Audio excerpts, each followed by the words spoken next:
Long enough of a wait. Hello and welcome to Back, you mean?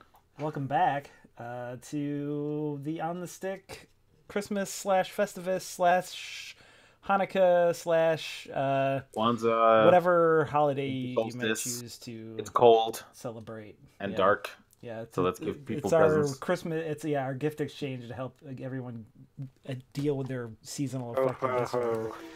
ho. Um, so this week, well, I'm Eric, by the way. We got Mike Hi there. and our pal Marma Baba Mama. That's my name. Mm-hmm. Well, Yep. So what did you send to Mike, Mr. Coffee? Good question. I apparently sent you a stroke. I sent Mike 2 games, but he's only going to play one. I haven't gotten around to the second one yet because I haven't finished the first The one. second one is an hour long. You can probably play it Yeah, I don't entirely think on a stream. I don't think it's that long. Maybe we'll talk about that one later. But Yes. now, You're playing Wuppo. Wuppo! But I'm not playing it. Eric's playing it. Oh. But I have been playing it at home, in my home. So, Coffee, I think you should start by telling us why Wuppo. Well, my goal for buying you a game was a couple of reasons. One, I want to buy something that nobody's heard of. Okay. And nobody's apparently ever heard of Wuppo. And I always hear great things about it. Ironically, Eric and I had both heard of Wuppo because you played a little bit of it. Well, we'll get to that. I also want to buy you a game that you can play in front of your kid and not feel bad about. Oh, that's a nice idea. So Wuppo seemed like the perfect game. I should show him some Wuppo and see what he thinks about that. And I agree that so far there is nothing in here that is even remotely bad for a kid to see. It's a real good game, from what Except I've maybe heard. for this one little scene at the beginning where your character, whose name is, I think, Scallywag, in this first scene, he is basically fat and depressed and just sits around his apartment all day eating pizza. Well, your But kid's going to be a millennial, right? I don't know if he is, actually. He might be young for that. He might be whatever comes after that.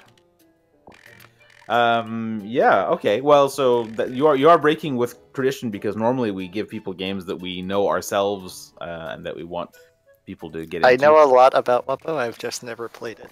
All right. Well, I have played Wuppo, and Eric is playing Wuppo right now. Do you want to tell your Wuppo story, Eric? I bought Wuppo last year, during the right near the end of the election season, and then I was the United States presidential election season. Maybe you heard about it. Yeah, you might have heard of that. And so I was playing and streaming Wuppo on the night of the election, and I streamed it for a couple of hours. And Wuppo's the noise that I want to say that probably the archive of the stream is still on our YouTube channel, but I was streaming it, and then like 2 hours later I decided to check in, and when I first started, Hillary Clinton was way up, and then when I checked back in, it was pretty obvious that she was not going to win, and I just like immediately deflate and then just turn the stream off. I think I have not had the heart to go back to and actually watch that. But Wuppo I'm is sure the that noise you can America made see- when they realized voting matters. Yeah, you could So- definitely so- see me get real sad real fast on that stream. So I was, I think, maybe a little more aware of where things were than you were because I was feeling kind of anxious and I was actually just going to fire up a random stream on that night. And then I Yeah. kind of turned on the internet and you were doing Wuppo and it's like, I don't actually want to talk to anyone. So I watched for like Yeah. 5 minutes. It was and really, then I really went to enjoyed bed. it, but then that having been playing that at the same time, I learned of the, I will say, unfavorable for me results of that particular election.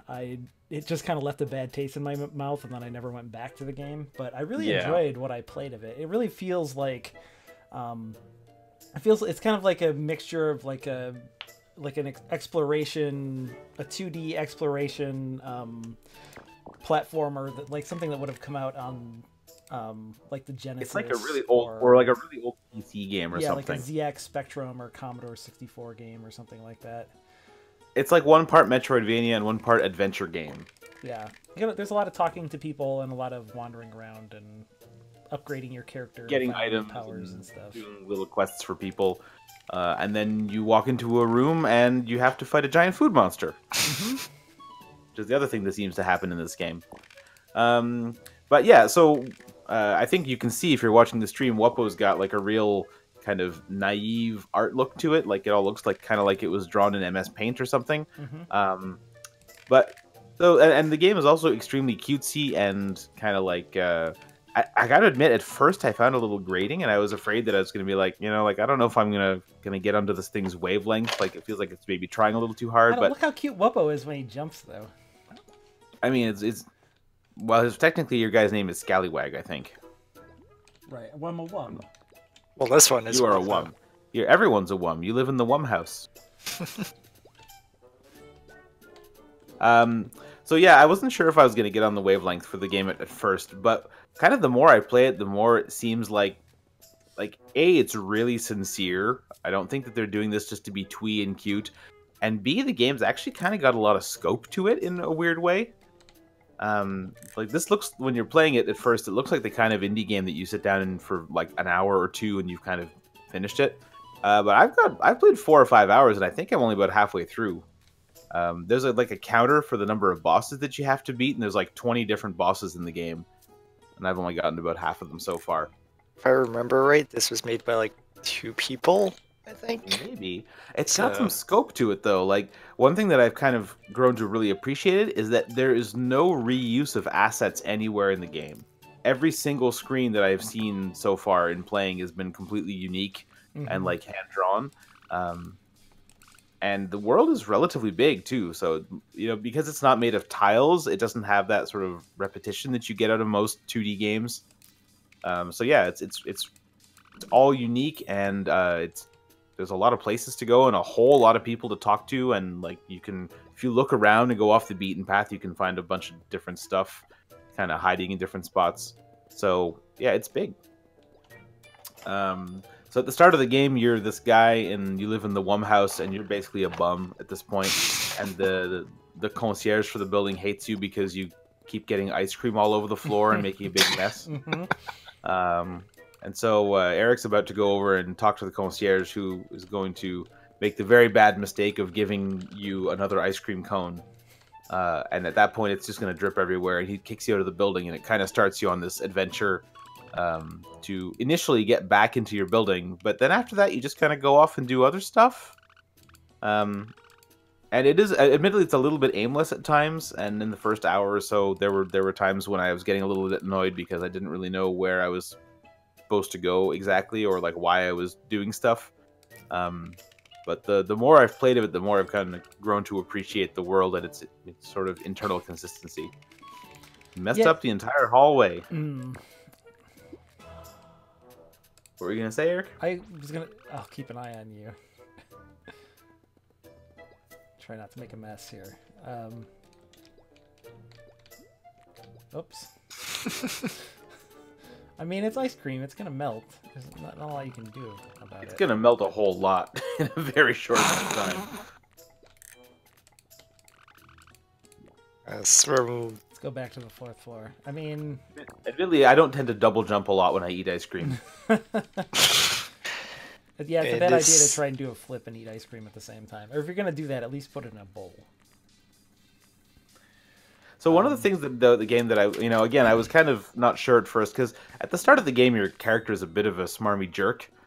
Like, you can be nice-ish, or you can be a jerk, and you're just kind of selfish and don't tend to, think of other people around you. And as the game goes on, it seems like that kind of tones down a bit, and like you kind of gain additional health points by gaining happiness, and a lot of the time you gain happiness by doing nice stuff for people. And it really feels like your character actually kind of grows, even though he has not very much dialogue, and you're often choosing what he says. It's a feel-good game.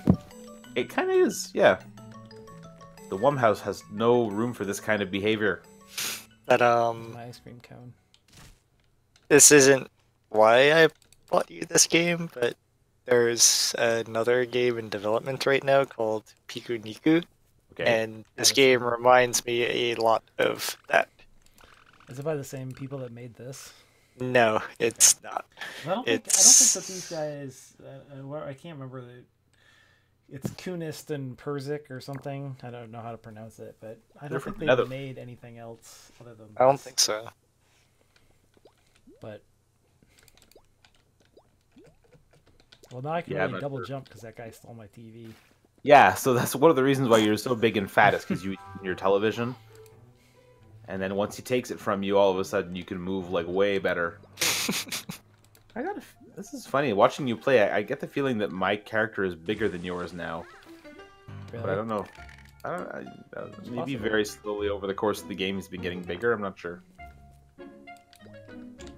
Anyway, it's definitely filled with lots of weird, quirky places to go. I don't know if you remember how this part goes, but the Allesvetter has left his house because the annoying bird squawks at him too much. And if you want to find him, you actually have to dive into the water and sort of swim underwater there. You also save by going to these weird tea kettles that look like they're full of paint. Mm-hmm. I mean, that makes total sense. I mean, there is kind of a true that it does. whole, like, Reasoning to the well, madness. yeah, like there's like a story to the game, which is about like how the Wums kind of like took advantage of and impressed these. I forget what they're different. There's like three different The races that live in the Blankhackers world, and the right? Blussers. Yeah, I can't remember what the bad ones are. There was a bad race that no one liked, and then the Wums are the smartest, and so they kind of got the Blankhackers and the Blussers to work together to drive all the bad guys down into a hole, and I'm sure that will never be relevant later on. And then they built the Wum house, but then gradually all the Wums have been leaving to go and live in a place called, I think it's called Popo City, and it's just this weird underground city where everyone works for the greater good to build up credits, which are then, when credits are earned, the city gets like new stuff in it, and no one makes any money, and it's kind of weird. Talking to Mario? I'm not talking about Mario. No, are you talking to Mario? No, The little guy right there, the red hat. that's The the mustache. Allesvetter.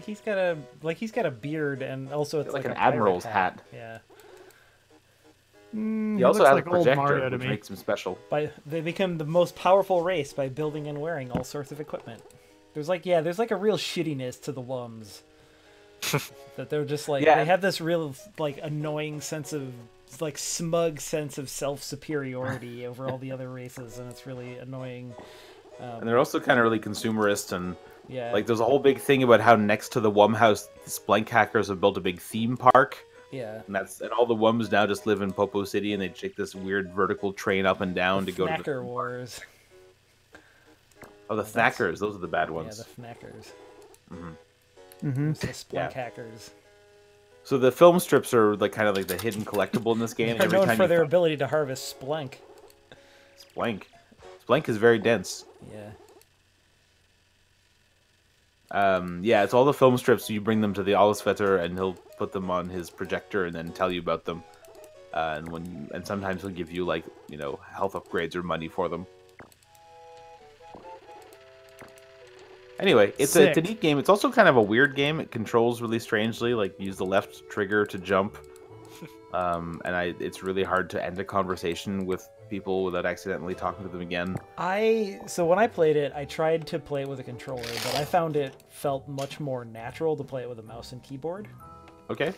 It's a lot easier to like your inventory and stuff is like very much so a thing that is easier to It is a bit clunky, I have to admit, with the controller. navigate with a mouse and keyboard. Yeah, you get a lot of What do you inventory. want me to do? Oh, here we go. Let's tab. You just got a gun. Yeah, it's Your also I gum found it a gun. lot easier to aim the gun with the. It's a gum gun.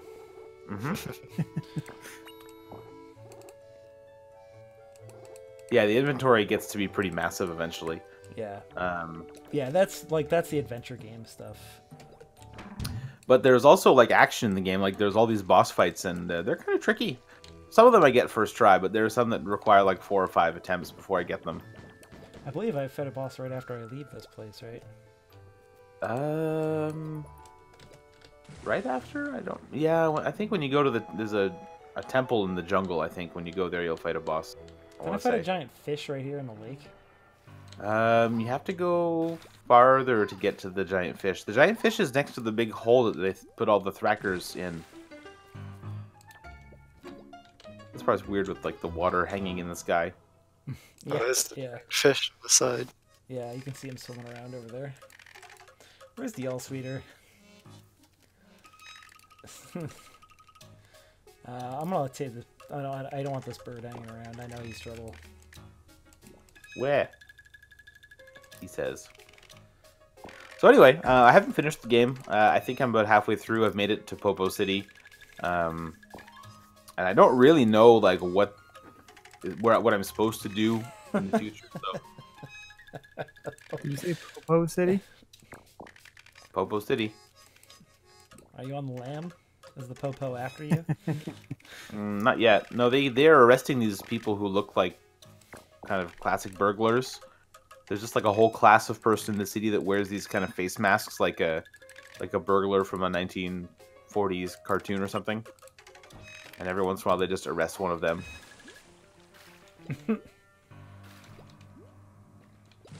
I like the little smile Wuppo puts on after every conversation. Yeah, Wuppo talks by making these weird clicky noises, and the amount and the expressions that he make are always pretty appropriate to the kind of dialogue that you chose. Oh, he's here. For some reason, I thought that you fought this fish guy later.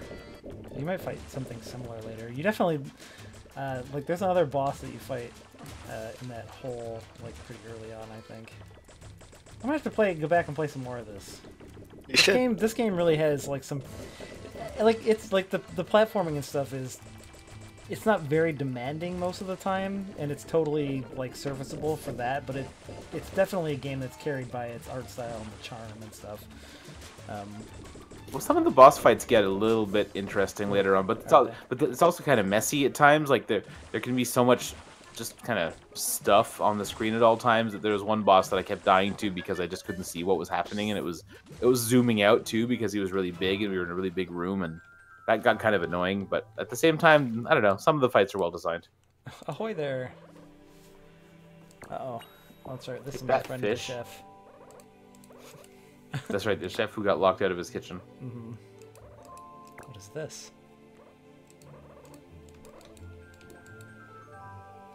I think I got to the part where I got back into the Lum house, and that was about where I stopped.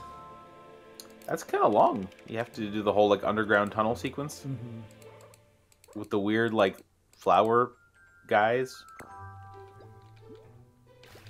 Anyway, yeah, when I first started playing, I wasn't sure if I was going to stick it through, but at this point, I think I like it enough that I'm probably going to power onwards and see if I can make it to the end. It's $15, like, and you know during Steam sales and stuff, it's even cheaper, and I think it's definitely it's a real feel-good game. Yeah, it's kind of relaxing, and it's Something you know, that everyone needs right now. yeah. It's got a lot of heart and Speak for yourself. and like no cynicism at all. Yeah, that is definitely true. That's not something you get a lot of these days. I think you're gonna get another boss fight if you go into the temple. I think don't I have to go through? Isn't there like an earthquake? I think Probably. something like that. But I have to go around. off topic from Wuppo for a second. Crotel, you might like Mike. Mm-hmm. And Yes, I'll I just haven't talk tried that about one it for a little bit because you like what was it? Blaster? Yeah, I love Kiro Blaster. Crotel is a lot like Blaster. Really? Yes. It's not made by the same guy, but it's inspired by it. Okay. It's like a really short cute. It's a short like 1 hour story. Cool. And it Yeah, comes, you play it, you get the story, and then it doesn't overstay its welcome, and it's real good. that sounds neat. I will definitely get to that one pretty soon. Maybe we can tack a bit of discussion of that on to one of our later episodes in the Exchange. Did you give him like the $2 Crotel that's on? I gave him the sale, one or is with that the two free one? games in one. Or is that the free? No, you it's can the get one that was- Crotel for free on itch.io. It's the one on Steam that comes with the post game. Yeah, because there's one on Steam that's like $3. I played it when it was free when it came out like 2.5 years ago or whatever. It's just a cute little thing that you can play through in like 45 minutes. I hope you're not scared of Thinks that the ghosts. Snackers are coming back. I'm pretty tough when it comes to ghosts. I played through several Super Mario Ghost houses today, and I was not scared. Well, you should head to the You're right. a better and- man than I. Check and out the see the big sinkhole hole call it a day. and fight the. I think there's another boss over there, and then we'll call the stream a day, and maybe we'll go back to streaming some Overwatch or something, or see if the test server's up for Battlegrounds. Or should I try and get into the bottom of the sinkhole? You can try. I can try. I did this for like 20 minutes when I played this game the first time, because almost every time you do it, the bird has a different response to you. Oh. What have you got in mind, There are some- Scallywag? One of the weird things is that you seem to change colors sometimes. I don't know if that's because the day or night cycle. This game also has weather and a day-night cycle. Weird. Like you can buy a clock. Do things change during different times of day? I didn't Some, really play some enough people of it aren't to really around find to that. talk to you at different times of day, and you can't take the train whenever you want. The train comes at set times. But it's okay, because if you need to advance the time, you just go and float around in the bath in the Wum house, because time passes faster when you're in the bath. What are you trying to accomplish? I don't know. And you can buy a little clock, and when you go in the bath, you can actually see that it's going a lot faster. I will say, getting the Popo chip, you need to ride the train down to Popo City, was kind of brutal. If anyone ever plays this game, you'll know what I mean when you get there.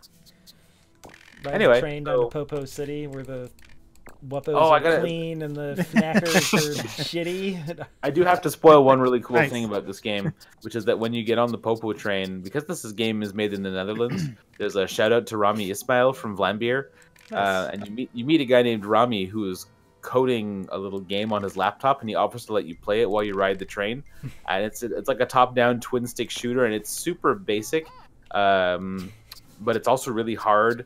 And every time you kill an enemy, the screen shakes like crazy. So it's a really nice little tribute to Vlambeer games, and it's actually kind of fun. I have half a mind to go back there and like play it for another 15 minutes, even though it's like a one-screen top-down shooter game, score-based.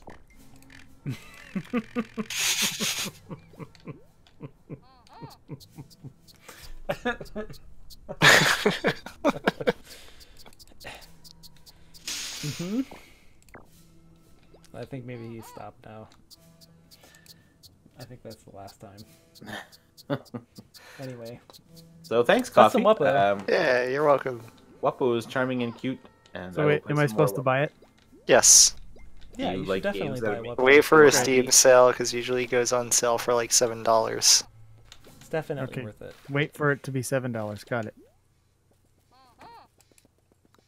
Not that it's bad to buy it for 15 because it's a good game, but if you want to get it for cheap, it always goes on sale. Yeah. Anyway, that's some Wuppo. Yeah. We'll be back in a few minutes with some Overwatch. Or something. Yeah. Bye. I like this Bye. game. Now I want to go back and finish it. Yeah, everyone should play Wuppo. Wherever Coffee recommends. You're wearing a bucket. I'm wearing a bucket. Bucket.